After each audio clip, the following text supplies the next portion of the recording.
Let's chika, awat muna. Don Bell, balak maghiwalay. Nabanggit ni Donnie Pangilinan na napagdesisyonan nila ng ka-love team na si Bel Mariano na umano'y maghiwalay muna. Katunayan ng pelikulang Tayo sa Wakas na umano ang last movie nila together.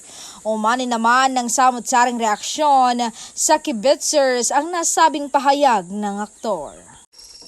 Hirit ng mga netizens, good for them, pwede na silang mag-focus sa solo career. Ang sabi ng iba ay nakukulong sa love team ang iba, pero for me, may panahon para magsulo ang nasa love team. And for Don Bell ay this is the right time na because kaya na nilang magsulo pareho. Parehong alister na, may stable fandom, may support from the management at madaming endorsement pareho.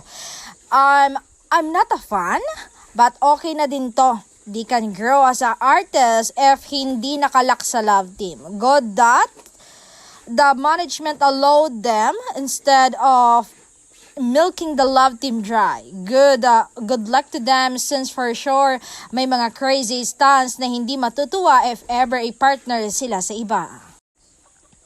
Ganda ng approach nila, sinabi nila outright, hindi yung bigla na lang hihiwalay tulad sa Katnel. Kaya ravid yung ibang fans na Katnel need nila ng growth and individual actors para pag may next project, movie or series, may mga offer na rin silang bago. Sabi naman ni Donnie, for now, mukhang mutual decision naman nila. Let's just respect their decision.